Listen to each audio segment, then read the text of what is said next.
Bien. Donc, comme je disais donc, la dernière fois, donc, je vous ai montré comment démarrer une plateforme multi-agent basée sur le middleware Jet. Donc, alors pour démarrer une plateforme, donc, nous avons dit qu'il faudrait tout d'abord démarrer un main container. Alors, en fait, le main container, donc, il permet de démarrer un certain nombre d'agents spéciaux, notamment l'agent AMS. C'est quoi le rôle de l'agent AMS? Agent Management System. C'est l'agent qui permet de... Voilà, c'est l'agent qui permet d'enregistrer. Alors chaque agent qui se trouve dans la plateforme, il va être enregistré par AMS en lui donnant un identifiant. Mais également, c'est cet agent-là qui va se charger donc de gérer la communication entre les agents. Alors, en fait, DF, c'est Directory Facilitator, donc c'est l'agent qui permet de créer un annuaire qui permet donc de publier en fait les agents dans une architecture orientée service. En fait, chaque agent pourrait publier ses services dans cet annuaire. Également, d'autres agents peuvent découvrir bien sûr ces services. Et après, il y a un agent spécial ACC qui permet à la plateforme JET de communiquer avec d'autres plateformes, notamment qui peuvent être développées avec d'autres technologies, pas forcément Java, en passant par notamment le protocole basé sur Corva. Donc ça, c'est les agents qui sont définis dans la base de JET. Et bien sûr, il y a une couche de la gestion, donc, bien sûr, de la messagerie, comme je disais tout à l'heure. Alors en fait, donc il y a le main container qu'il faut démarrer. Il faut démarrer également chaque 10 containers. Alors chaque container, on peut le démarrer dans une machine. Et dans chaque container, donc on peut déployer les agents. Alors c'est ce que nous avons fait, bien sûr, la dernière fois. Alors l'exemple d'application qu'on va essayer donc de voir. Donc on va... Donc c'est en même temps l'occasion de vous rappeler donc les concepts de base. Donc on va supposer que nous sommes dans un contexte suivant. C'est que on va créer un agent consommateur, donc un agent qu'on va déployer dans un container. Alors cet agent consommateur a besoin, par exemple, c'est une application avec une interface graphique qui va permettre de demander l'achat, par exemple, d'un livre. Donc en fait, l'agent consommateur, il va émettre un message de type request qu'on va envoyer vers un agent acheteur. On va supposer qu'il y a un agent qui va se charger d'acheter des livres, par exemple, ou bien des produits, et à partir, en faisant appel à d'autres agents qui sont spécialisés dans la vente de ces livres. Donc, ce qui va se passer, c'est que donc l'agent consommateur va envoyer un message à l'agent acheteur, donc pour demander, voilà, je veux acheter un livre. Alors, par la suite, l'agent acheteur va tout d'abord consulter le main container, particulièrement il va consulter le directory facilitator, donc l'agent qui va se charger de publier les services, pour récupérer la liste des agents soi-disant qui sont spécialisés dans ce service-là, c'est-à-dire qui permettent de vendre ces livres. Donc une fois que je récupère cette liste des agents, alors à un moment donné, donc l'acheteur va envoyer un autre message ACL vers tous les agents vendeurs pour leur demander, voilà, donc il y a une demande d'achat d'un livre. Alors chaque vendeur va faire une offre et par la suite, l'acheteur va choisir la meilleure offre, donc en se basant tout simplement sur le prix, donc le prix le plus intéressant. Et après, par la suite, donc il y a une confirmation donc de la transaction. Donc voilà, j'ai sélectionné l'agent avec lequel je vais faire la transaction. Donc je confirme la transaction avec l'agent vendeur. Et par la suite, donc voilà, il accepte ou bien refusé. Et s'il accepte, donc j'envoie bien sûr une information à l'agent consommateur comme quoi le livre a été acheté avec tel prix, etc. Donc ça, c'est une communication entre les agents qu'on va essayer donc de découvrir. Alors, on ne va pas implémenter cette solution directement d'un premier coup. Donc, au fur et à mesure, on va essayer donc de la mettre en œuvre. Mais au fur et à mesure, donc, ça serait l'occasion de vous parler comment gérer les comportements des agents, comment gérer la messagerie. Donc, c'est l'objectif du cours d'aujourd'hui. Comment créer un message, comment envoyer un message, recevoir les messages. Et également, comment gérer les comportements sur les agents. Alors, donc, je vous rappelle que pour créer donc, une application SMA basée sur Jet, donc on a besoin de créer un simple projet Java, par exemple, ou bien un projet Maven, donc peu importe. Donc, je vais créer un projet Java, Java Project, donc un TP SMA.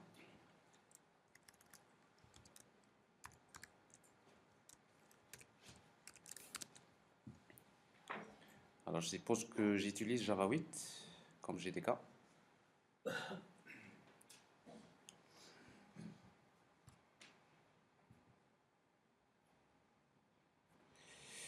Donc, pour travailler avec Jet, donc, vous aurez besoin donc, du middleware Jet. Donc, vous pouvez utiliser un fichier .jar je vais récupérer à partir d'un autre projet. Donc, j'ai la version 4.3. Un seul fichier Jet.jar est suffisant pour développer la bonne partie des fonctionnalités d'une application multi-agent avec Jet. Donc, je prends ce fichier-là, le .jar. Bon, je le mets dans le projet. Alors, paste.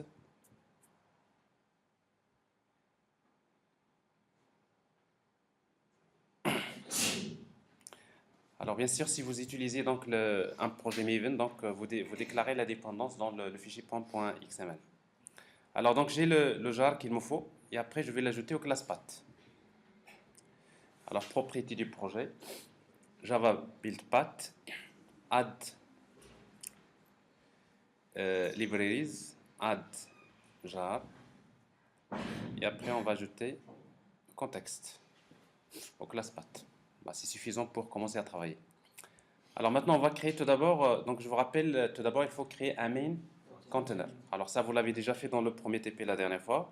Donc on va créer une classe dans le package main, si vous voulez. La classe, je vais l'appeler main container.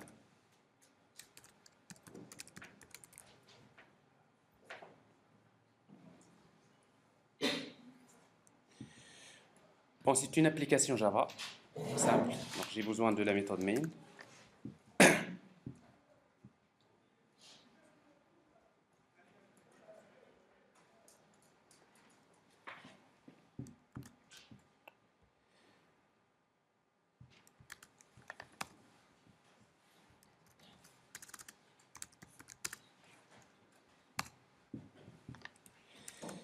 Alors donc pour démarrer une plateforme Jet, donc on va créer tout d'abord un objet runtime.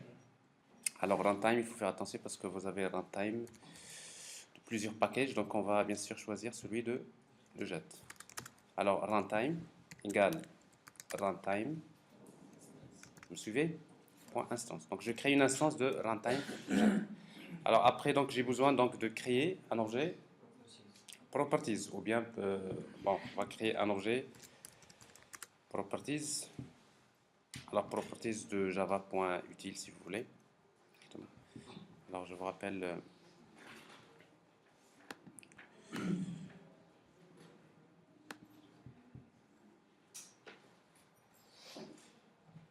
Alors, ça, c'est le main container.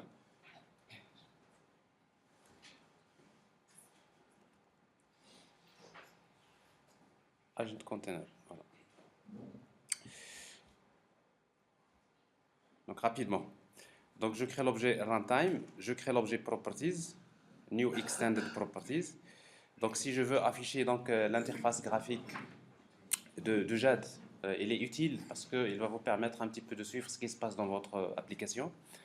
Donc, on va utiliser la propriété GUI à la valeur true et après, on va créer un objet profile implémentation.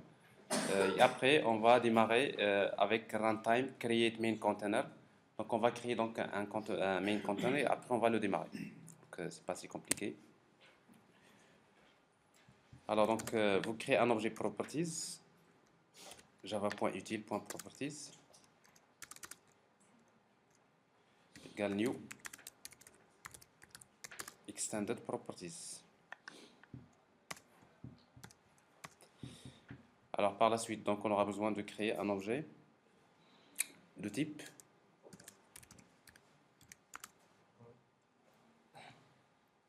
alors profile implémentation égale new profile implémentation et on va lui donner comme paramètre properties.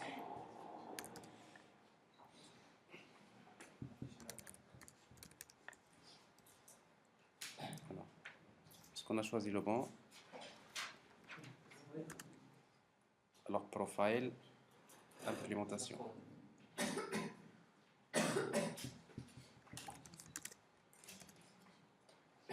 Alors là, il faut faire attention parce que vous avez donc les différents packages à utiliser. Alors, je me suis trompé parce qu'en fait, property, ce qu'il faut utiliser, c'est du package java.util.lib. Voilà. Alors, il faut supprimer ça. Donc, property java.util.lib. Alors, quelle est la propriété qu'on va ajouter? C'est la propriété, c'est profile.gui. Alors, properties. Set property. Alors, profile. Oui. Alors, la valeur true.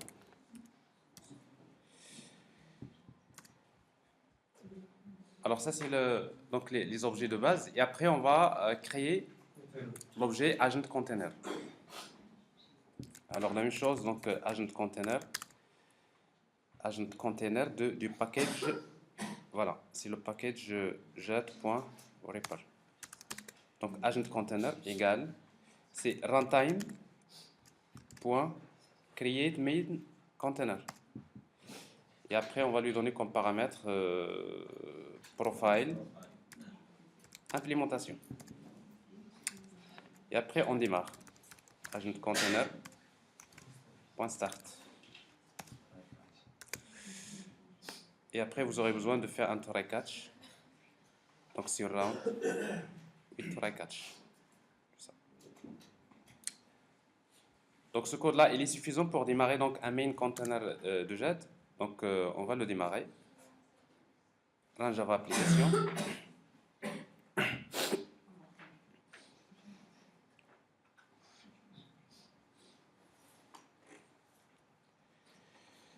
Donc, la plateforme démarre. Alors, si vous voyez, donc, il démarre avec son interface graphique. Alors, pour le moment, donc, l'interface graphique, on va l'utiliser juste pour consulter un petit peu ce qui se passe dans notre application. Vous avez un main container. Alors, on en a parlé tout à l'heure. Donc, il y a l'agent AMS qui est déployé. Donc, je suis bien dans ce contexte-là.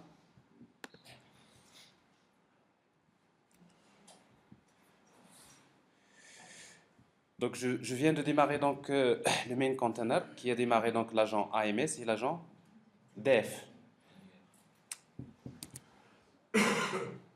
Alors, en plus de cela, il y a un agent RMA. Je l'avais expliqué la dernière fois. En fait, cette interface graphique que vous voyez là, c'est une interface graphique qui est gérée, soi-disant, qui est associée à un agent qui s'appelle RMA. Donc, quand vous utilisez cette interface graphique, tout ce que vous faites, il est géré par cet agent RMA. Donc, c'est un agent particulièrement pour JAD.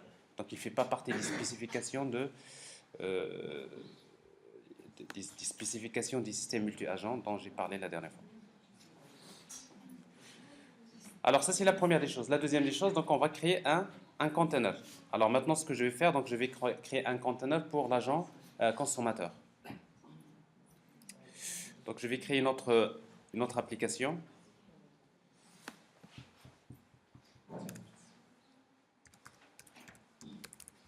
Alors pour le consommateur,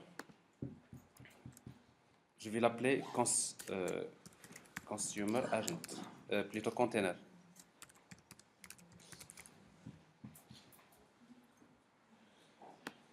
Alors la même chose, donc pour créer un container, c'est pratiquement la même chose qu'un main container.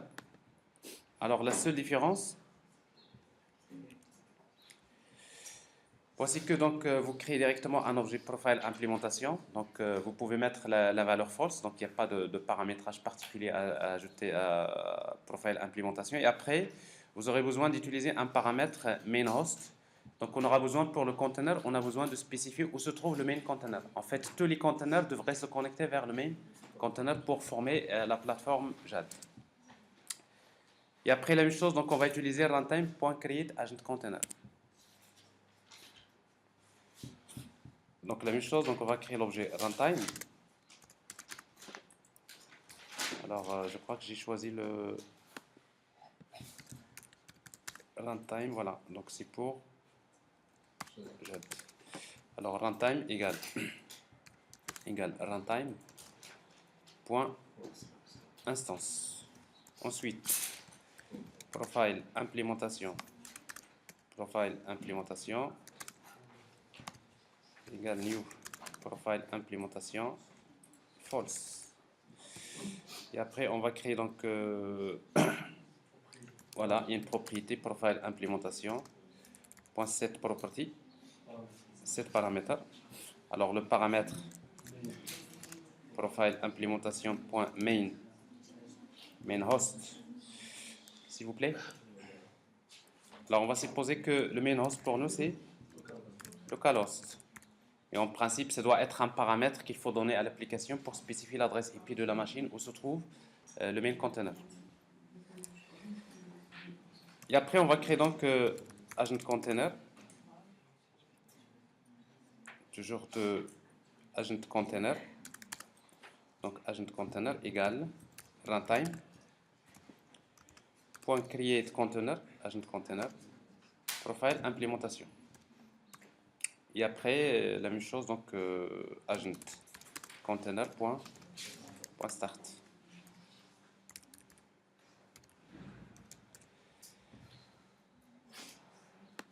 Et les exceptions.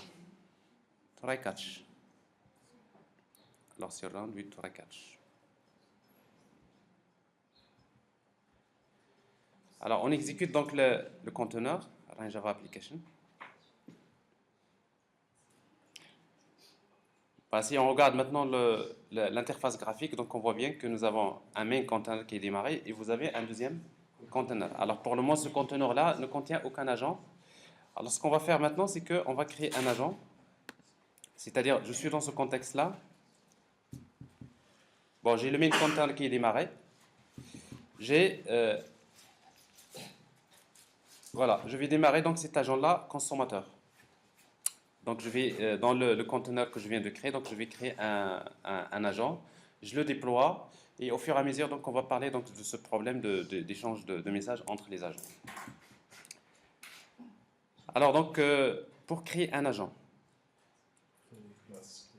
il faut créer une classe. Nous avons dit que pour créer un agent, vous créez une classe qui hérite de la classe agent. Alors on va l'appeler consommateur. Ça, c'est l'agent consommateur.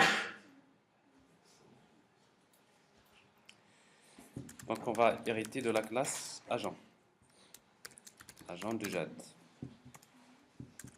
Et après, on redéfinit un certain nombre de méthodes qui définissent le cycle de vie. Alors, sans doute la plus importante, c'est la méthode setup.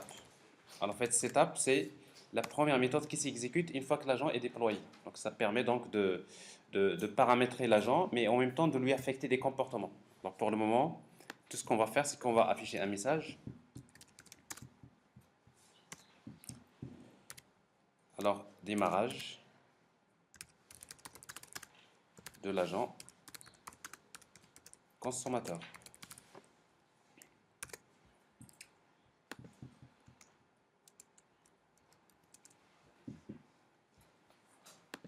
Et après, donc, on peut ajouter d'autres méthodes qui font partie du cycle de vie. Donc, j'en ai parlé la dernière fois, comme les méthodes. Alors, before move. Alors, en fait, before move, c'est une méthode qui s'exécute avant la migration. Donc, la mobilité, un agent il est mobile, ça veut dire qu'il peut à un moment donné passer d'un nœud à un autre, d'un container à un autre, d'une machine à une autre. Donc, avant de migrer, donc, il y a before move. After. La méthode after move, c'est une méthode qui s'exécute une fois qu'il se déplace vers un nœud. Donc, en fait, before move, after move, on l'utilise quand vous avez un projet SMA qui utilise la notion de mobilité, c'est-à-dire la migration entre les agents.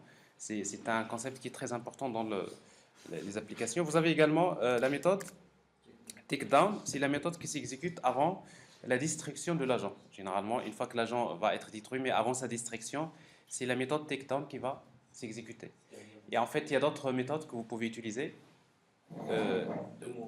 De move. En fait, de move, c'est une méthode que vous avez déjà héritée de la classe agent. C'est cette méthode-là qui permet de demander à l'agent, par exemple, de se déplacer vers un conteneur. En fait, aujourd'hui, on ne va pas parler de la mobilité, ce n'est pas l'objectif. Donc, ça veut dire que tout ça, je vais l'ignorer. Je vais parler plutôt, donc, dans cette démonstration, je vais parler de la messagerie, comment échanger les messages et des comportements. Donc, ça veut dire qu'ici, pour le moment, on va garder que la méthode setup. Bien. Alors, tout d'abord, comment déployer cet agent? Alors, une fois que cet agent consommateur a été créé, on va le déployer. Alors, pour le déployer, donc, ça se passe au niveau du conteneur. Alors, le conteneur, c'est consommateur container. Alors, on a créé donc le agent container. Maintenant, on va créer un objet agent controller. Bon, agent controller égale. Alors, pour créer un agent controller, on utilise agent container point create new agent. Alors, donc, vous créez un nouvel agent. Alors, l'agent, il faut lui donner un nom, parce que quand il est déployé, donc, il doit être publié avec un nom qui devrait l'identifier. Alors, on va l'appeler consommateur.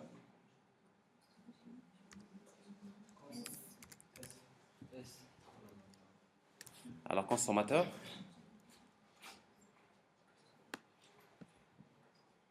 Consommateur avec deux L? Ah. En anglais, c'est deux M. Ah, un seul M. Alors, j'ai utilisé deux M, c'est ça? Alors, donc ça, c'est le nom de l'agent. Et après, la classe. Alors, la classe, l'implémentation de l'agent. Alors, vous utilisez la classe, on peut utiliser directement ici. Si on connaît déjà, si la classe est déjà créée, on peut utiliser consommateur. Alors, si vous voulez, on va régler ce petit problème parce que ça peut gêner. Alors,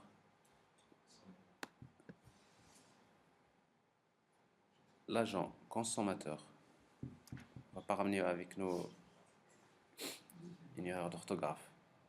Alors, rename, compilation. Le main container, plutôt l'agent consommateur. Voilà, on est là. Alors, consommateur. Alors, la classe s'appelle consommateur. Voilà, agent.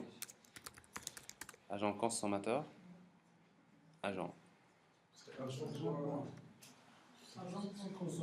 Consommateur, agent. Alors, consommateur, agent. Point classe. Point getName. Bon, c'est le nom. Le nom de la classe, sinon vous mettez entre chaînes de caractères. Vous mettez le package. Alors, le package, c'est consumer. Point. La classe s'appelle consommateur agent. Alors, vous pouvez faire ça. Donc, c'est la classe, d'accord? Mais je préfère que vous travaillez comme ça si vous avez, c'est-à-dire si la classe, vous la connaissez déjà, s'il est déjà créé, donc vous utilisez, c'est la classe .getName. Et après, les arguments. Alors ici, donc, il n'y a pas d'argument à envoyer. On va voir par la suite. Si vous voulez envoyer des arguments, on peut utiliser un tableau d'objets. Voilà.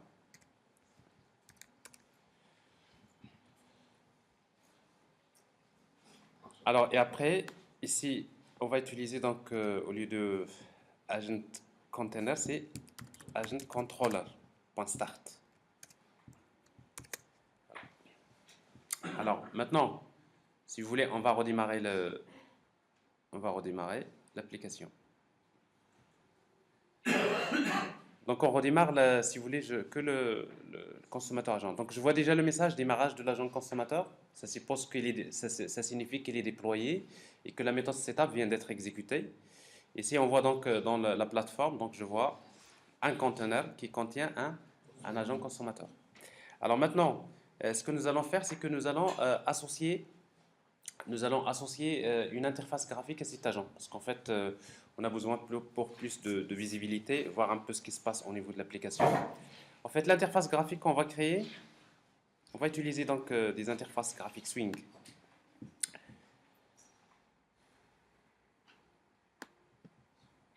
Alors, l'interface devrait ressembler, je vais vous montrer juste l'exemple que je vais faire. Alors, consommateur agent.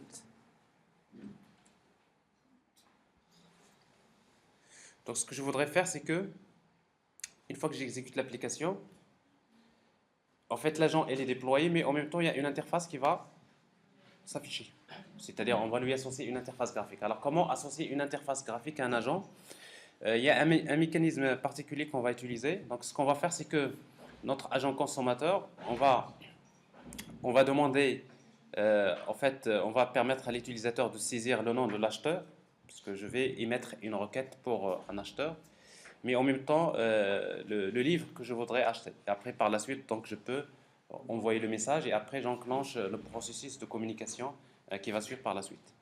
Alors ici, on va utiliser une zone de texte, text area, qui permet d'afficher des messages. Alors, j'arrête tout ça et je recommence.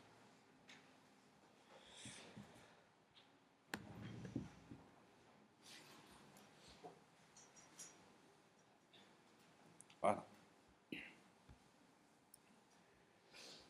Bon, alors un petit rappel sur Swing. Tout ça, c'est une interface graphique. Rien à voir avec les agents, n'est-ce pas? Hein, rafraîchir un petit peu votre mémoire. Alors, donc on va l'appeler euh, consommateur GUI. Alors, c'est une interface graphique, donc on va utiliser un JFrame. Donc, on va hériter de JFrame. Alors, on aura besoin de créer donc des labels, des text fields. Alors, JLabel. JLabel égale new JLabel. Alors, qu'est-ce qu'on va mettre là? Donc, on va saisir le nom de l'agent, de l'acheteur, si vous voulez, le nom de l'acheteur. Nom, agent, acheteur. On a besoin d'une zone de texte, c'est getTextField.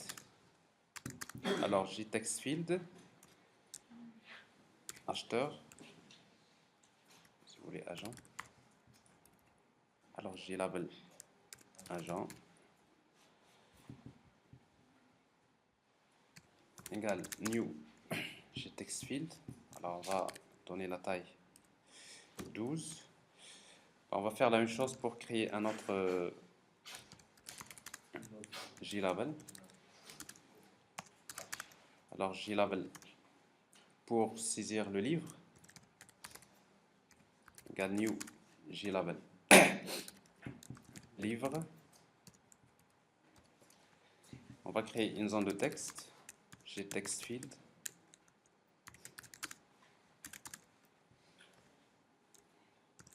Livre égale new getTextField taille 12. On a besoin d'un bouton, JBouton, JBouton envoyé égale new JBouton envoyé. On a besoin d'un text area, getText area. Alors getText area égale new getText area tout court. Pour le moment, c'est ça. Alors après, donc le constructeur, consommateur, oui.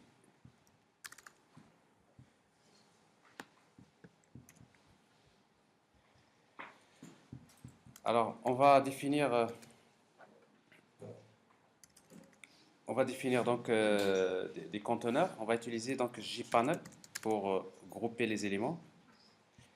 Alors JPanel, ça c'est pour le haut, c'est-à-dire le nord, égale new JPanel. Alors ce JPanel, on va lui donner un layout.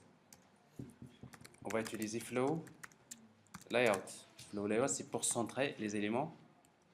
Et après, dans ce panneau-là, on va ajouter les éléments. à savoir jpaneln.add. Alors, on va ajouter quoi? Le glabel agent.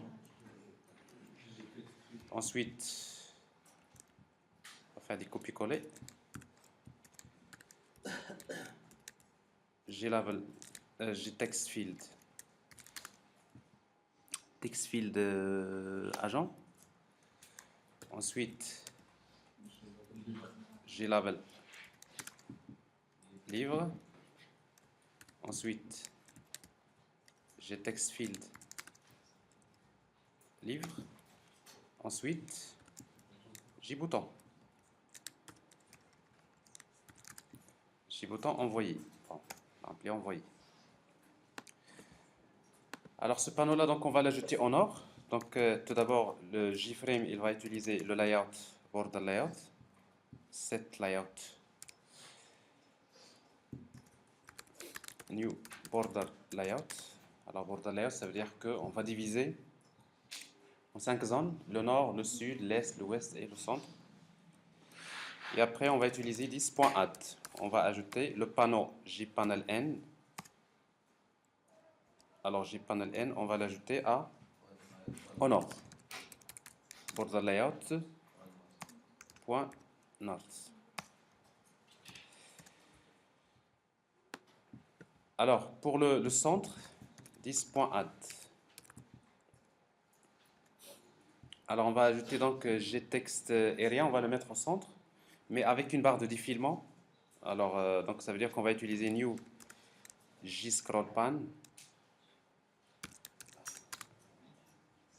Jscrollpan de gtext area. Gtext area. Voilà. Alors comment là, donc gtext area, on va lui donner un nom, gtext area message. C'est les messages qu'on va afficher. Donc new jscrollpan de gtext area message. Et on va l'ajouter au centre. Donc c'est border layout.center. Voilà. Alors ça c'est toujours la mise en page. Et après on va donner une dimension à notre feuille, cette bounds et cette size. Width par exemple 600. Height 400. Alors juste pour... Et après, on va l'afficher avec 7 visibles.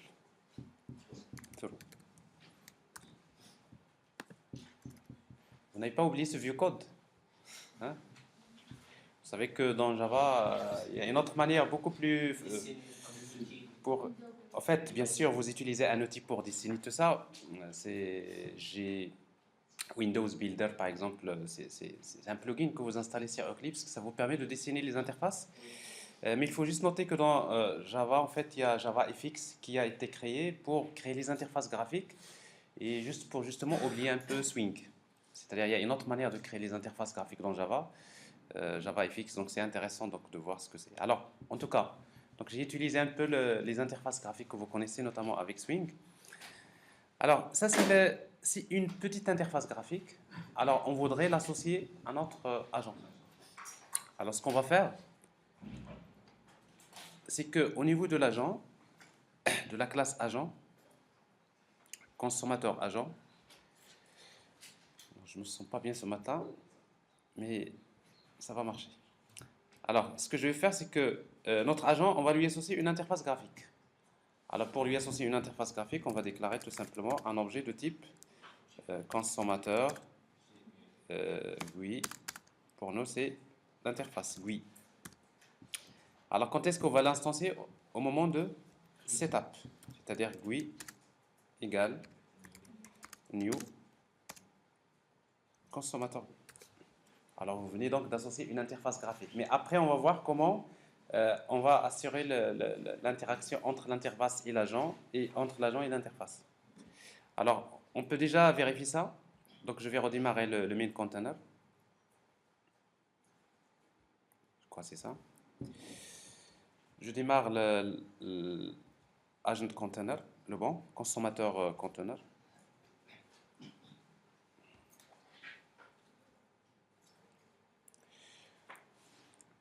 Bon, a priori, donc ça marche bien. Alors, nous avons l'interface graphique. Voilà ce que nous avons en fait. Nous avons le main container. Vous avez donc le main container, vous avez l'agent consommateur. Mais cet agent consommateur-là, il a une interface graphique. C'est celle que je viens de créer. Alors, vous voyez bien que avec le code, parfois, c'est plus rapide que si vous maîtrisez bien sûr les éléments. C'est plus rapide de créer des interfaces graphiques que si vous appelez un outil pour dessiner parfois des choses qui génèrent beaucoup de code qui est inutile parfois. Alors, maintenant, euh, pour le, quand vous avez un agent avec une interface graphique, il y a un mécanisme qui est utilisé par JAD spécial qui permet donc de faciliter l'interaction entre l'interface graphique et l'agent. Alors, comment? Alors, c'est que tout d'abord, quand vous avez un agent qui possède une interface graphique, il est préférable, c'est pas obligatoire, il est préférable d'hériter d'une classe qui s'appelle GUI Agent, au lieu d'utiliser Agent. Tout d'abord, GUI Agent. Donc, c'est-à-dire c'est un agent qui possède une interface graphique. Alors, c'est quoi GUI Agent? C'est un agent, mais qui va vous obliger de redéfinir une méthode. Alors, cette méthode-là, c'est onGUIEvent. Alors, ça veut dire quoi? Ça veut dire qu'à chaque fois qu'il y a un événement qui se produit dans l'interface graphique, vous allez en principe appeler cette méthode onGUIEvent. Alors, c'est dans cette méthode-là que nous allons essayer donc plutôt de récupérer les paramètres des événements et de demander à l'agent, par exemple, d'envoyer un message ou, par exemple, de faire un traitement. Donc, ça, c'est la première des choses. Donc, nous héritons de GUI Agent pour faire plus simple. Deuxième des choses, c'est une classe abstraite. Parce qu'il contient une méthode abstraite. Vous héritez d'une classe abstraite qui contient une méthode abstraite. Mais en réalité, donc, si vous regardez bien GUIAgent, c'est quoi? GUIAgent, c'est une classe qui hérite de agent, mais dans laquelle on a ajouté une méthode abstraite qui s'appelle onGUIEvent. C'est tout. Mais après, par la suite, euh, il y a un mécanisme très simple qui peut être utilisé à ce niveau-là. Alors ça, c'est la première des choses. Deuxièmement,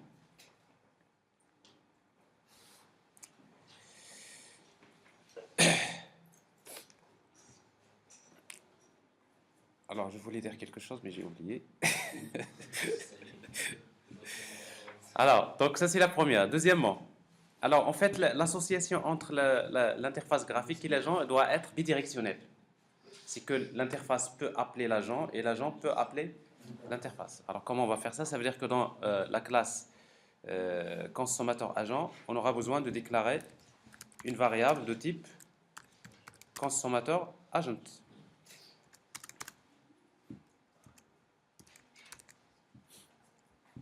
Alors on va créer les getSet pour cet attribut-là.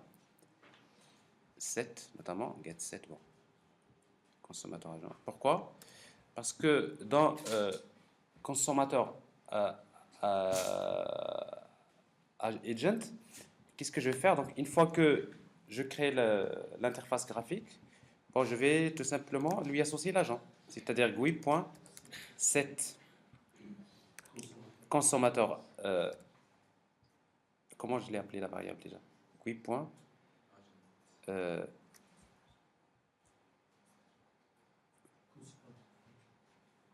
Alors, je l'ai appelé consommateur agent. Voilà. Set consommateur agent. Set consommateur agent de 10. Tout ça, vous savez bien. Donc, je crée l'interface, mais en même temps, je lui associe l'agent. Donc, j'ai une relation qui est bidirectionnelle. Alors maintenant, une fois que nous avons fait ça, nous allons dans notre interface, nous allons définir une méthode qui permet d'afficher un message dans le text area. Alors cette méthode, on va l'appeler public void show message. Alors cette méthode-là, qu'est-ce qu'il permet? Donc je lui donne un message, messager, et si j'ai ce message-là, je vais l'ajouter à getText area message. Alors pour ajouter ce message, donc il y a deux manières. Donc soit que j'ajoute le message, soit je remplace l'ancien message. Alors c'est pour cela que ici, je vais utiliser juste un booléen pour indiquer que je vais appeler append. Alors que je dois tester ici, if append égale à true,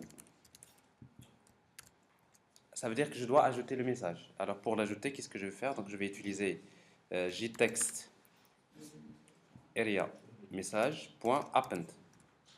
Je vais ajouter le message, mais quand je l'ajoute avec un retour à la ligne.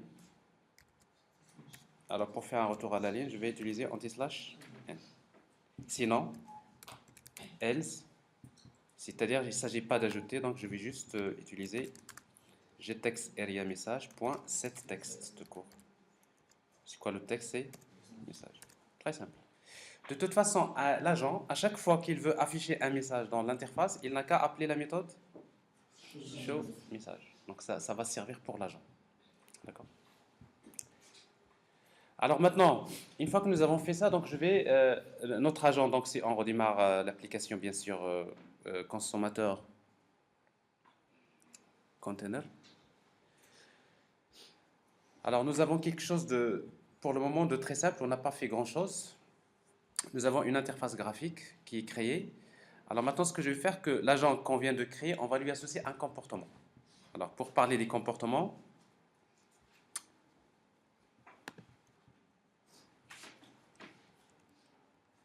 les comportements, voilà, behaviors.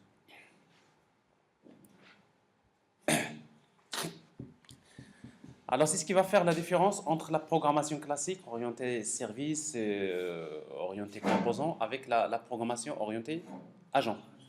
C'est que en fait un agent il possède des processus internes. Et chaque processus, ça permet donc de faire des traitements, même en l'absence d'une sollicitation externe. L'agent il possède des processus qui permettent donc d'analyser de l'environnement, d'échanger des messages avec d'autres agents et de prendre des décisions quand il le faut. Donc, quand il le faut, c'est que l'agent doit être autonome. Alors cette autonomie-là, donc à chaque fois que vous voulez faire un traitement pour un agent, il faudrait lui affecter ce qu'on appelle un comportement, un behavior. Alors en fait, il existe plusieurs types de comportements pour les agents. Il y a le comportement one-shot behavior. En fait, c'est un comportement qui peut être utilisé si vous voulez exécuter un traitement une seule fois. Alors, en fait, one-shot behavior permet d'exécuter un traitement une seule fois. Alors, ça permet parfois de faire une initialisation. Alors, cyclic behavior, donc c'est un comportement qui permet d'exécuter une tâche d'une manière répétitive. Donc, c'est-à-dire, par exemple, si vous voulez que l'agent soit tout le temps à l'écoute, et c'est que, par exemple, l'agent, tout le temps, il devrait attendre un message. Une fois qu'il reçoit le message, il doit répondre. Alors, dans la majorité des cas, les agents, on leur donne un comportement de type cyclic behavior. Alors, comme ça, l'agent, c'est-à-dire c'est un agent c'est un comportement qui fait exécuter un traitement dans une boucle infinie, mais qui doit être, bien sûr, conditionné par un arrêt que je vais vous montrer tout à l'heure. Alors, je vous montre tout d'abord, en quelque sorte, le- comment affecter le comportement, par exemple, pour un shoot behavior, et après, comment affecter le comportement cyclic behavior.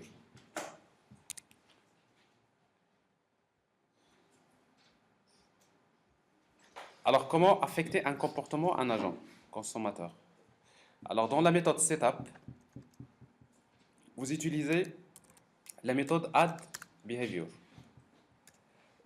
En fait, la méthode add behavior donc, permet d'ajouter un comportement. Alors maintenant, quel type de comportement? New. Alors par exemple, on veut appliquer un comportement one shoot behavior. Alors en fait, un comportement d'une manière générale, c'est un comportement qui possède deux méthodes. La méthode done et la méthode action. Ça, c'est un comportement d'une manière générale. Mais il se trouve que le comportement one-shot behavior, c'est un comportement pour lequel on n'a pas besoin de redéfinir la méthode done parce qu'il a été déjà prédéfini. C'est une méthode qui est final. Alors d'ailleurs, vous voyez, donc, ça c'est au niveau de l'éditeur. Cette méthode done ne peut pas être redéfinie parce qu'elle est déjà déclarée final dans one-shot behavior. Parce qu'elle est. Donc je vais vous expliquer tout à l'heure cet élément-là. Mais par contre, dans chaque comportement, vous avez une méthode action. En fait, la méthode action maintenant s'exécute quand vous appliquez un comportement. Alors pour le cas de one-shot behavior, la méthode action s'exécute une seule fois. Alors maintenant, justement, on va essayer d'afficher un message dans l'interface graphique. Alors pour afficher le message dans l'interface graphique, on va utiliser GUI.show message. Et après donc le message, par exemple, je vais l'appeler behavior.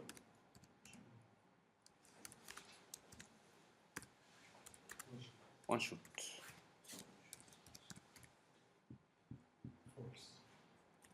Alors ici donc on va utiliser par exemple append pour dire que c'est voilà true, c'est-à-dire il va ajouter le message.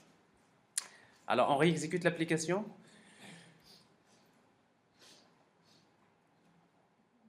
Alors qu'est-ce que vous voyez déjà? Il y a le message qui s'affiche là. Donc ça veut dire que la méthode action elle s'est exécutée une seule fois. Il y a un qui manque ici. Alors en fait, le comportement one-shot behavior, donc vous l'utilisez quand vous voulez exécuter un traitement une seule fois. Alors, mais par contre, si vous utilisez, il y a également un autre comportement, add behavior. Alors, il y a un comportement qui s'appelle one. C'est pas one. Alors, il y a un comportement qui s'appelle ticker behavior. Alors, en fait, ticker behavior, c'est un comportement pour lequel, la même chose, on a besoin de redéfinir une méthode. Alors, la méthode done et action, on va les supprimer. Alors, c'est un comportement pour lequel on va redéfinir la méthode on tick. Il faut lui donner en fait deux paramètres. Le premier, c'est l'agent. Attendez, je fais une bêtise. Le premier, c'est 10, c'est l'agent. Le deuxième, c'est la durée. Alors, si vous utilisez par exemple 1000 millisecondes, ça veut dire quoi? Ça veut dire que pour chaque seconde, chaque 1000 millisecondes, la méthode onTick va s'exécuter. Donc ça veut dire que ici dans ce cas-là, si vous voulez paramétrer un agent, si vous voulez que l'agent exécute un traitement pendant chaque durée, par exemple chaque minute, chaque heure, chaque seconde, je ne sais pas quoi, en fonction des cas, alors vous allez penser à utiliser donc le comportement ticker behavior. Alors on va le tester. Alors pour le tester, donc on va utiliser donc GUI.show message. Alors on va ajouter un message. Alors ticker.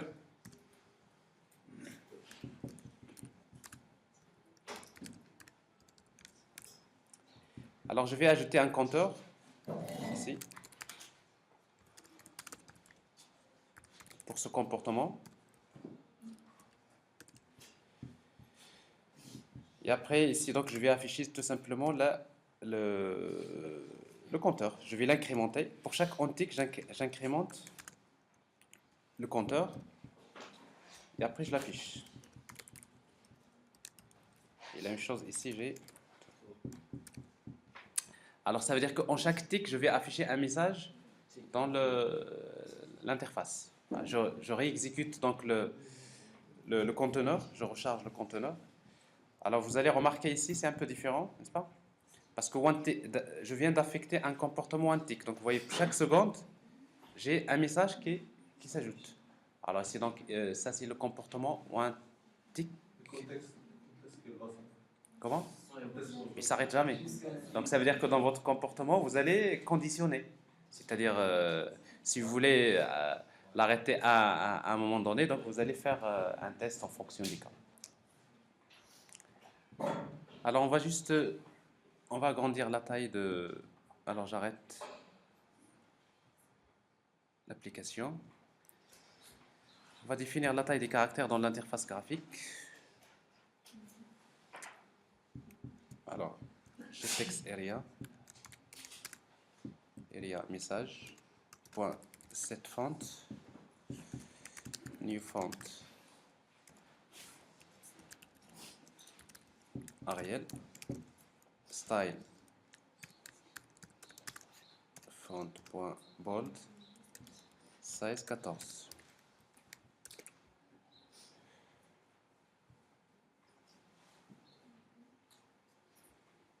Alors le conteneur il est toujours démarré.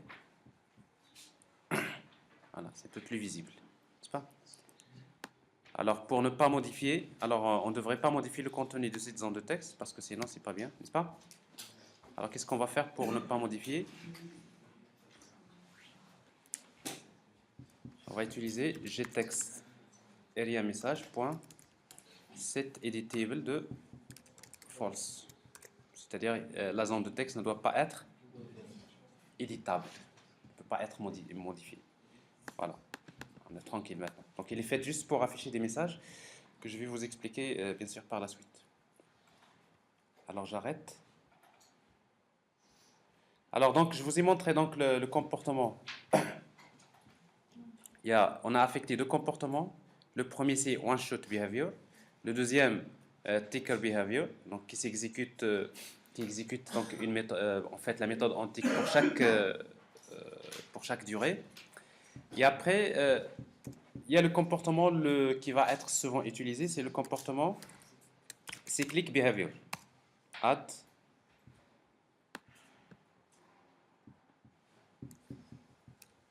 alors je crois que je suis sorti de la méthode setup. Voilà, je suis à l'intérieur de la méthode setup.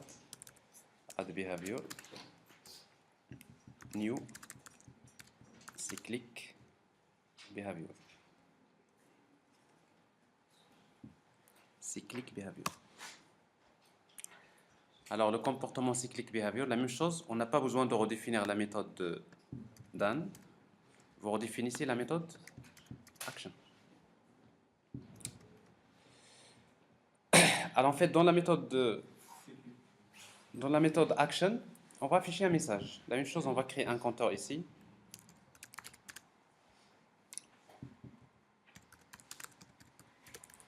Alors, juste pour montrer le fonctionnement, pour chaque action, on va incrémenter le compteur. Et on affiche le message.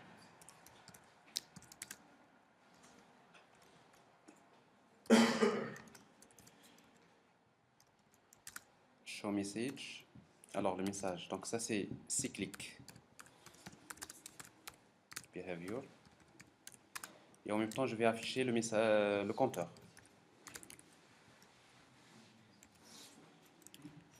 Bon, append, ça ne va pas être très utile ici. Alors, c'est quoi la différence? Maintenant, si vous regardez bien, vous allez voir, regardez, c'est déjà... C'est-à-dire, en fait, la méthode action s'exécute, regardez. Déjà, le compteur, c'est-à-dire, c'est pas chaque milliseconde, tout le temps. La méthode action s'exécute tout le temps. Donc, c'est une boucle infinie en quelque sorte, n'est-ce pas? Alors, généralement, ce comportement-là, on en a besoin souvent pour les agents. Pourquoi? Parce qu'un agent, pour qu'il soit autonome, il a besoin tout le temps d'écouter est-ce qu'il y a des messages, est-ce qu'il y a une interaction avec les agents, donc il doit être éveillé, on va dire, n'est-ce pas? Parce que si vous utilisez ticker behavior, ça veut dire que si vous mettez une seconde, ça veut dire pendant une seconde, voilà, il ne peut pas réagir. Donc ce qui fait que si vous voulez que l'agent réagisse tout le temps, donc vous aurez besoin de définir le cyclic behavior. Alors si vous voulez voir le message, on va utiliser ici false. Alors false, c'est-à-dire on ne va pas utiliser append, on va juste afficher, directement sur, vous voyez, le compteur. Donc la méthode action s'exécute tout le temps. Alors voilà, donc ça, maintenant, votre agent, il est tout le temps à l'écoute. Alors maintenant, après, qu'est-ce qu'il va faire? Donc c'est là où il y aura un peu des algorithmes de communication, de l'intelligence. C'est là où on va affecter un certain nombre de comportements relatifs à un domaine particulier. Alors maintenant, parmi les choses qu'on va faire souvent dans la méthode action de cyclic behavior, c'est que c'est attendre des messages. Alors généralement, un agent, il attend toujours, est-ce qu'il y a un message? Il doit être tout le temps à l'écoute des messages. Alors pour cela, on va arrêter. Maintenant, je vous ai montré comment créer en fait quelques comportements. Il existe d'autres comportements. Alors en fait, il y a tout simplement en fait le comportement. Alors, je ne l'ai pas dit tout à l'heure, c'est que dans un comportement, en fait, il y a le one-shot behavior, c'est un comportement pour lequel la méthode Dan, il retourne toujours true. Alors, le cyclic behavior, la méthode Dan retourne false. Alors, en fait, vous savez que ce qui se passe en fait dans un comportement, c'est que le conteneur, quand vous appliquez un comportement d'une manière générale, un behavior, c'est que en fait, le conteneur, il appelle la méthode action, n'est-ce pas? Et quand il appelle la méthode action, il fait appel à la méthode done. Alors, si la méthode done retourne true, ça veut dire qu'il va réappeler la méthode action. S'il retourne false, elle s'arrête. Alors, c'est pour cela que pour le cas de one-shot behavior, la méthode done, la méthode done retourne true. Ça veut dire quoi? Il appelle la méthode action, il appelle la méthode done, la méthode done retourne true, elle s'arrête. J'ai dit plutôt, je crois, le contraire tout à l'heure. Alors que le cas de plutôt cyclic behavior, la méthode done, il est toujours à false. Ça veut dire quoi? Il appelle la méthode action, il fait appel à la méthode done, il retourne false, donc il va appeler encore la méthode action. Mais sauf que pour appeler la méthode action, il utilise une durée. C'est-à-dire, pour nous, c'est le timer, c'est pour nous une seconde. Alors, pour le cas le plus général, c'est que si vous mettez new behavior, quelconque, c'est ce qu'on appelle generic behavior, donc c'est à vous de paramétrer. Vous allez redéfinir les deux méthodes, la méthode action et la méthode done. Et c'est à vous de définir quand est-ce que la méthode done va retourner true ou bien false, et quand est-ce que, bien sûr, et après la méthode action, vous définissez le contenu. Donc vous voyez donc, ça c'est le cas le plus général, c'est generic behavior. Alors, il y a également un autre comportement, weaker behavior, donc, dans lequel il y a à redéfinir une méthode weak. C'est un comportement un agent qui va se réveiller. Vous voulez programmer un agent pour se réveiller à un instant donné. Vous voulez lui donner une date, dans un instant donné, tu vas te réveiller pour faire quelque chose. Donc vous allez penser à utiliser weaker behavior. Et après, donc, ticker behavior, donc on a déjà parlé? Non, on a parlé dans la démo.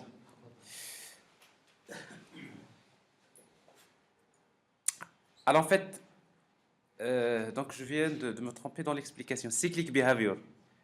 Qu'est-ce qui se passe? Donc la méthode action, il est appelé. La méthode done, il retourne false. Donc il revient vers la méthode action. Donc c'est la méthode action, ce qui explique que la méthode action s'exécute dans une boucle infinie. Alors pour cas de weaker behavior, donc la méthode en weak va s'exécuter pendant une durée. Donc vous allez programmer une date ou bien une durée particulièrement bien précise à travers laquelle vous pouvez déclencher un traitement dans la méthode en weak. Et après vous avez ticker behavior, je l'ai expliqué, vous avez la méthode en tick. En fait, dans la méthode en tick, vous allez définir soi-disant le traitement qui va s'exécuter une fois qu'il y a une durée qui est passée. Donc c'est ce que je viens de vous montrer. Alors après, donc si vous voulez affecter plusieurs comportements à un agent d'une manière parallèle, c'est-à-dire que l'agent, vous voulez lui affecter plusieurs comportements, mais ces comportements devraient s'exécuter d'une manière indépendante. Alors pour ne pas avoir un conflit entre les comportements, généralement on utilise un comportement qui s'appelle parallel behavior. Donc en fait, parallel behavior, c'est un comportement qui permet d'associer plusieurs comportements. Alors comment on va l'utiliser? C'est très simple. Vous avez donc un agent, vous créez un objet parallel behavior, et après vous ajoutez behavior.add parallel behavior. Donc vous avez ajouté un comportement parallèle. Et après par la suite, vous ajoutez donc les différents comportements en utilisant parallel behavior.add sub behavior. Et vous lui donnez new cyclic behavior, parallel behavior.add sub behavior. ticker behavior, etc. Donc, qu'est-ce que vous venez de faire? Vous êtes en train tout simplement d'ajouter plusieurs comportements, mais au sein, enveloppé par un comportement qui s'appelle parallèle behavior. Alors, dans notre application, on aura besoin d'utiliser ici parallèle behavior. Alors, si vous voulez parallèle behavior, on peut l'utiliser de la manière suivante. Donc, j'ai parlé de one-shot behavior, j'ai parlé de ticker behavior, j'ai parlé de cyclic behavior. Mais si vous voulez appliquer un comportement directement à de generic behavior, vous mettez new behavior directement. Et dans ce cas-là, vous allez redéfinir la méthode done et la méthode action. Ça veut dire que la méthode action, par exemple ici, on veut définir un comportement personnalisé. Alors qu'est-ce qu'on va faire? On va ici donc définir un compteur.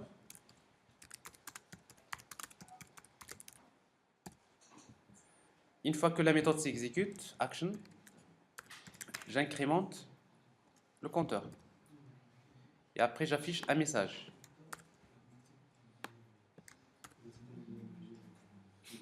Alors, j'affiche un message. Alors, cette fois-ci, c'est générique behavior.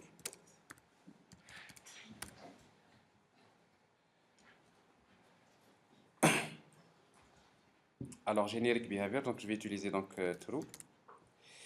Et donc, la méthode action s'exécute. Et après, la méthode done, qu'est-ce qu'elle va retourner? Vous allez faire le test. Par exemple, ici, vous dites if counter est égal à 8, return true. Else return false. Alors, qu'est-ce que vous avez défini? Vous avez défini un comportement personnalisé. Alors ici, donc, la méthode action va s'exécuter combien de fois? 8 fois. Alors, en principe. Mais si vous voulez qu'on voit le message, il faudrait arrêter l'autre comportement. Ici, on ne va pas afficher ce message-là pour cyclic behavior parce que il va un peu déranger l'interface. Alors, j'exécute. Vous voyez bien ici, generic behavior, il s'est exécuté combien de fois? 8 fois. Mais ticker behavior, il est toujours donc chaque seconde, n'est-ce pas? Bah, je crois que j'ai parlé pratiquement de tous les comportements. Alors, comme je disais, donc, si vous voulez que tous ces comportements s'exécutent au sein d'un parallèle behavior, qu'est-ce que vous allez faire? Bah, le principe, c'est que vous allez créer un parallèle behavior.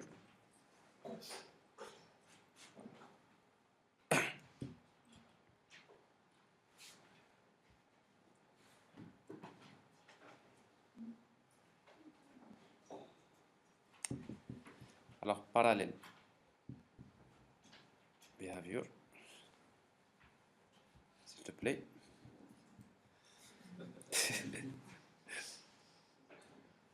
Les agents consomment.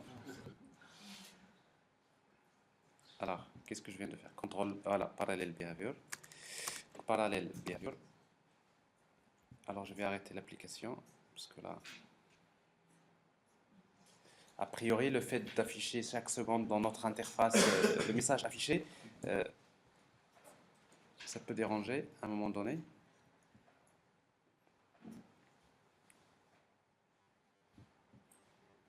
J'arrête.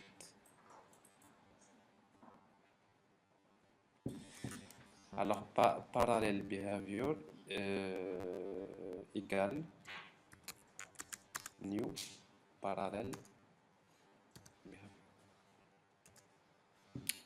Et après, vous utilisez donc la méthode add behavior pour ajouter ce comportement parallèle, n'est-ce pas?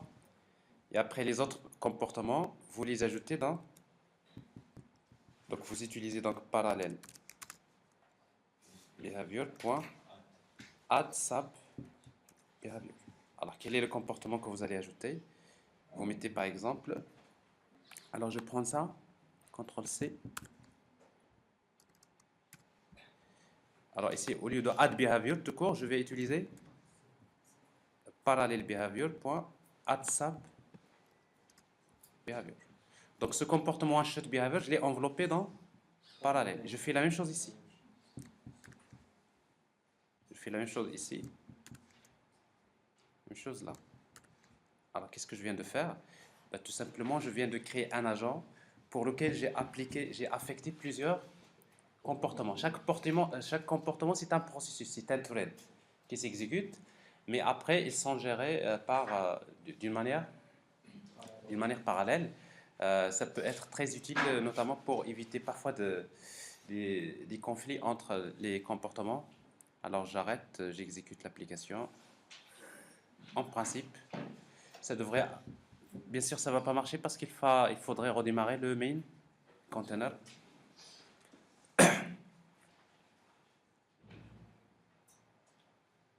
Je démarre agent container, consommateur container.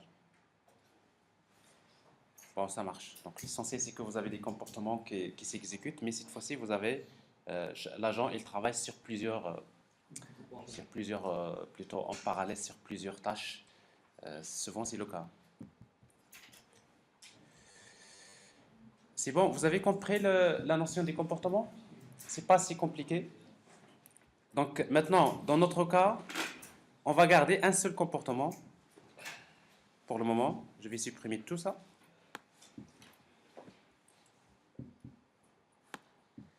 Je vais garder que cyclic behavior.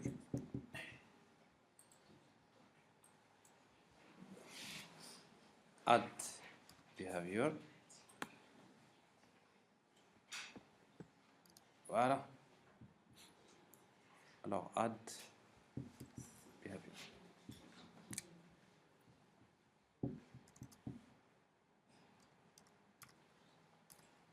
En fait, notre agent, il a besoin que d'un seul comportement, c'est cyclic behavior. Dans la majorité des cas, c'est comme ça.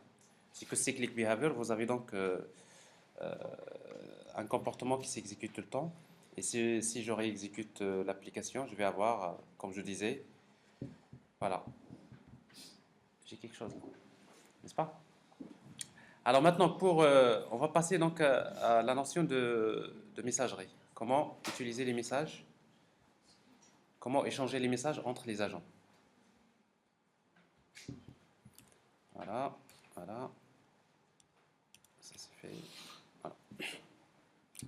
Alors en fait, pour envoyer un message, vous aurez besoin d'utiliser donc le langage ACL. Donc ACL, c'est un langage de communication entre les agents qui est standardisé par la FIPA, donc l'agence dont je vous ai parlé la dernière fois. Et pour créer un message, donc vous créez un ACL message et vous savez que pour envoyer un message, vous avez ce qu'on appelle l'acte de communication. Donc vous envoyez un message, mais en même temps vous envoyez, c'est-à-dire l'intention. Alors en fait, il existe plusieurs actes de communication. Par exemple, inform, c'est pour informer. Alors c'est pour cela que je crée un message ACL message pour lequel donc l'acte de communication c'est inform. Et après, je peux spécifier l'agent destination. Donc, si vous connaissez le nom de l'agent, vous utilisez message.addReceiver. Et après, vous créez un objet de type ID, en fait, Agent Identifier. Donc, c'est l'objet qui permet d'identifier un agent au sein de la plateforme multi-agent. Alors, dans notre cas, donc, je veux envoyer, par exemple, un message à un agent qui s'appelle vendeur 1. Et après, en fait, vendeur 1, ce que je spécifie là, donc, c'est le nom local. Parce qu'en réalité, le nom complet d'un agent, c'est quoi? On trouvera l'adresse IP, on trouvera le nom du conteneur, on trouvera le nom de l'agent. Alors, c'est donc pour spécifier comme quoi c'est le nom local, je vais utiliser donc id.isLocalName. Donc, ça, c'est pour spécifier comme quoi ce nom-là, c'est pas le nom global. Et après, donc, c'est l'objet ID qui va se charger de retrouver donc cet agent-là au niveau bien sûr, au niveau de AMS, parce que c'est lui qui gère les identifiants des agents. Message.setContent, c'est pour définir le contenu du message. Et après, pour envoyer le message, vous utilisez la méthode send. Pas compliqué. Une autre chose. Maintenant, la réception. Alors, pour recevoir un message, donc, vous aurez besoin, à l'intérieur de l'agent, d'utiliser la méthode receive. Alors, en fait, receive, qu'est-ce qu'il fait? Il attend la réception d'un agent, plutôt d'un message. Alors, Une fois que, bien sûr, le message arrive, donc je le récupère. Et si vous voulez donner une réponse, hein, si vous voulez envoyer une réponse à l'agent qui vous a envoyé le message, on peut créer un autre message, new ACL message de ACL message inform, et après message.add receiver, je peux utiliser msg.get sender, c'est-à-dire celui qui m'a envoyé le message, je vais lui envoyer la réponse. En fait, il y a une autre manière de faire ça, je vais vous la montrer tout à l'heure. Message.setContent et après j'envoie le message. Donc j'ai reçu un message et j'ai envoyé la réponse. Pas compliqué. Alors maintenant, mais ce qui se passe généralement dans un comportement cyclic behavior, ce qu'on fait généralement c'est ça. C'est que pour utiliser donc la communication entre les messages en utilisant donc ACL, donc vous avez un comportement cyclique behavior, vous avez la méthode action. On sait que la méthode action s'exécute tout le temps. Alors ce qu'on fait généralement c'est ça. C'est que j'appelle la méthode receive. Alors, en fait, quand vous appelez la méthode receive, la méthode receive, il vous retourne soit le message, soit nul. Alors maintenant, on va tester. Si le message est égal à nul, ça veut dire qu'il n'y a pas de... C'est-à-dire s'il est différent de nul, ça veut dire un message. Alors s'il y a un message, bon, je récupère le message et je fais le traitement en fonction des cas. Mais sinon, je devrais appeler la méthode block. Pourquoi? Parce que si je n'appelle pas la méthode block, vous savez que le comportement cyclic behavior, qu'est-ce qu'il va faire? Il va à nouveau appeler la méthode action. Ça veut dire que la méthode receive, il va être appelé tout le temps. Mais en fait, la méthode block, qu'est-ce qu'il fait? La méthode block, il contacte donc le système de messagerie de la plateforme. Ben, tout simplement, il lui indique comme quoi, s'il y a un message qui me concerne, tu vas m'informer. En fait, ici, AMS, il va intervenir. C'est-à-dire que j'ai lu le message, il n'y a pas de... En fait, le message, il est nul. Alors, s'il est nul, ça veut dire que c'est pas la peine à chaque fois tout le temps d'appeler la méthode receive. Mais j'indique comme quoi, s'il y a un message, tu m'informes. Ben, il dit que donc, la méthode block, elle permet de bloquer la boucle. C'est-à-dire, tout à l'heure, on avait une boucle infinie, mais la méthode block, elle s'arrête. Mais quand est-ce qu'il va se débloquer? Une fois qu'il y a le message. Mais une fois qu'il y a le message, donc la méthode action va s'exécuter, donc je récupère le message. Vous voyez donc ici, c'est ce mécanisme-là qu'on va utiliser généralement. C'est pour permettre à un agent d'attendre un message, mais une fois qu'il y a le message, je le récupère et je fais le traitement. C'est ce que je vais vous montrer ici. Alors, je reviens à l'application. Alors, nous avons le comportement cyclic behavior. Alors, dans notre cas, on n'a pas besoin de ça.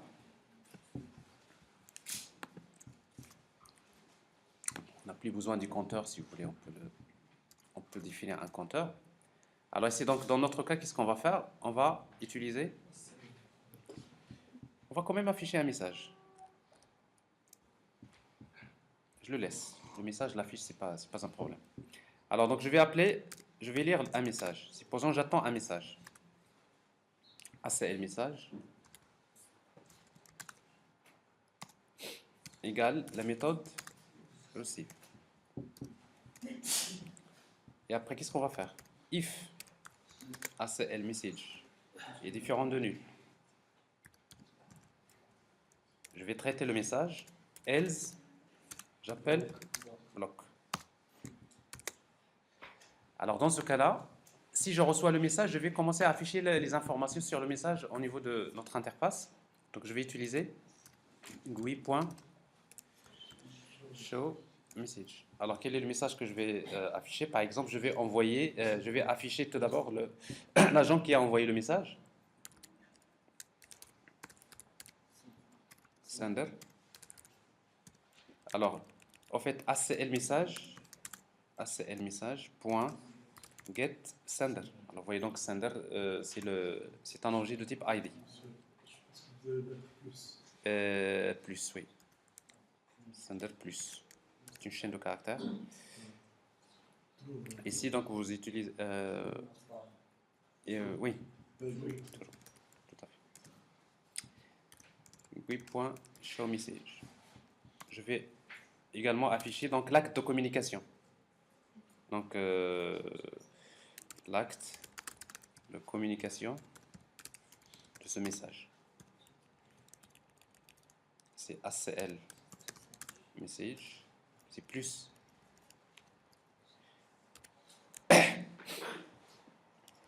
ACL message point get performative. En fait, c'est l'acte de communication. Alors, encore true pour juste ajouter le message. Alors, bien sûr, si vous ne travaillez pas avec une interface graphique, vous utilisez des systèmes .out.println juste pour voir. Notre objectif, c'est de comprendre dans un premier temps. Vous suivez bien? Parfait. Alors, je vais également afficher le contenu du message. Alors, le contenu du message, content.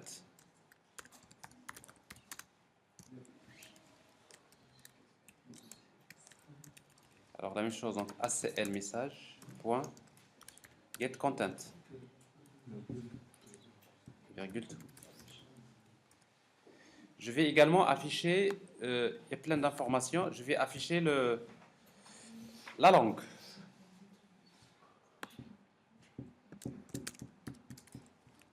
Vous savez, les agents, c'est comme des êtres humains, n'est-ce pas? Ils peuvent toujours parfois communiquer avec une langue, c'est pas la même langue que nous utilisons, mais il y a des langages qui peuvent être définis dans un standard, qui peuvent servir pour parfois communiquer. Alors, la langue, c'est language, get language. Quoi d'autre? L'ontologie. Très important. Dans un message, on trouve également l'ontologie utilisée.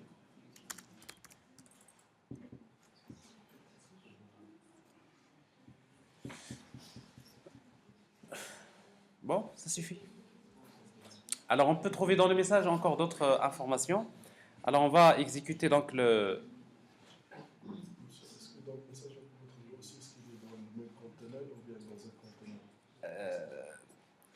Tout se passe dans ID. Dans le ID, vous pouvez savoir...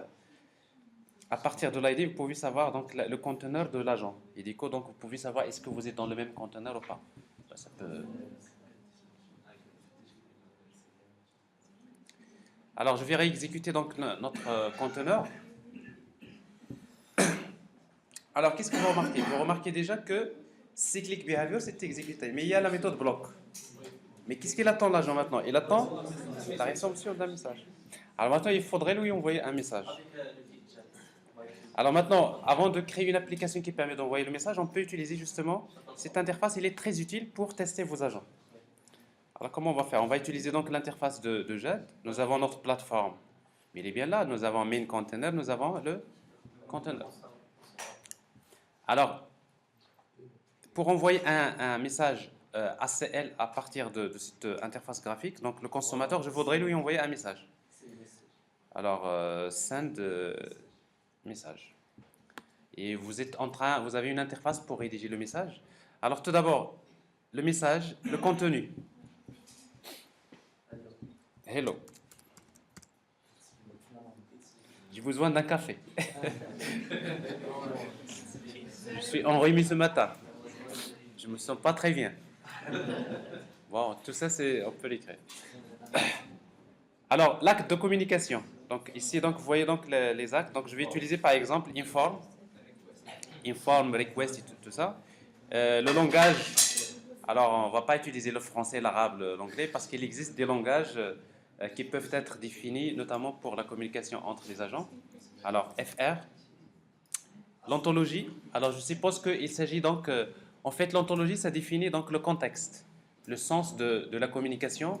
Supposons que je suis en train de faire une communication pour acheter et vendre, ben, je vais définir une ontologie que je vais appeler par exemple achat-vente. Achat.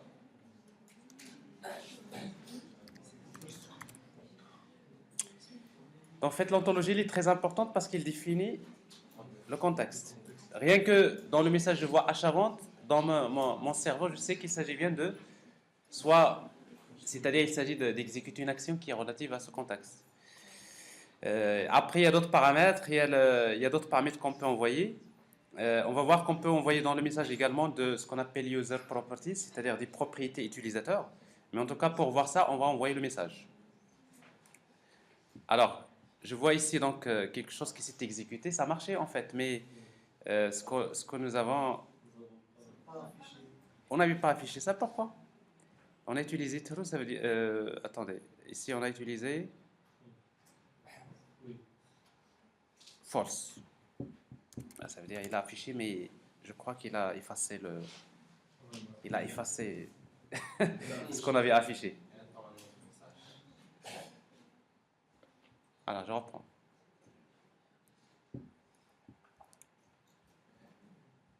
Notre interface, notre agent, notre conteneur send message. Le message hello, l'acte de communication inform, peu importe, langage FR, ontologie achat-vente, envoyer. Ça marche. Alors, qu'est-ce que je vois là? Donc, notre agent, il est bien éveillé, il attend la réception du message. Il vous dit que je viens de recevoir un message. C'est quoi le sender? C'est l'objet RMA. Donc, tout ce que vous, toutes les actions que vous faites dans l'interface, cette interface graphique, c'est l'agent RMA qui fait ces opérations pour le moment. Vous avez l'acte de communication, c'est en fait les actes de communication, ils ont un numéro. Mais si vous voulez afficher le nom de l'acte de communication, je vais le faire tout à l'heure.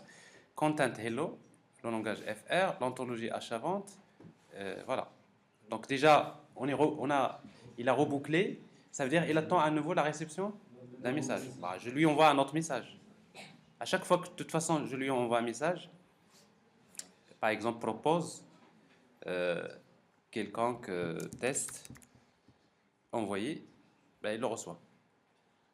Alors ici, donc s'il y a des informations que je n'ai pas envoyées, elles vont rester nulles.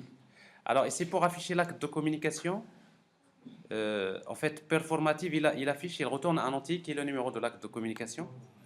Donc sinon, on va utiliser acl.get.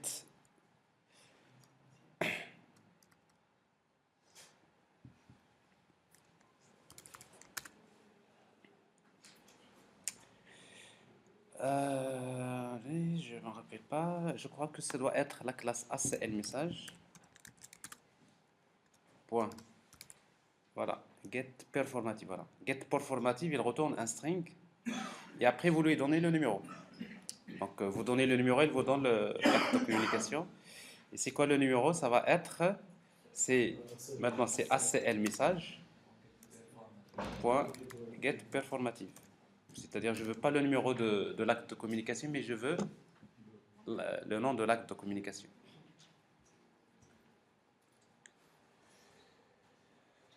L'interface est démarrée, l'agent est déployé, send message, test, l'acte de communication, refuse, je refuse quelque chose. FR, l'ontologie, achat, etc. OK. Vous voyez donc l'acte est là, c'est refuse. Alors, également, je peux envoyer donc dans le message, et ça c'est important maintenant pour votre application maintenant, parce que ça jusqu'à présent, c'est quelque chose qui est standardisé par la FIPA. Mais dans votre application, vous avez besoin dans le message d'envoyer des données de l'application. Alors pour cela, vous pouvez utiliser donc l'ontologie, achat. Vous utilisez les user properties. Alors je vais créer une propriété. Je vais créer une propriété qui s'appelle x dont la valeur est 12. Et je vais également ajouter une propriété y dont la valeur est 600. Donc ici donc j'envoie également des propriétés. Alors je les envoie, mais là je ne les affiche pas. Maintenant, comment récupérer ces propriétés avant de prendre la pause? Alors je voudrais afficher x et y. À quoi est égal x? Vous pouvez deviner. Point get properties get user property, defined parameter. Alors ici c'est x.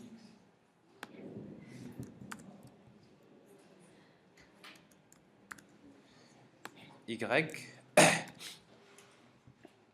Y.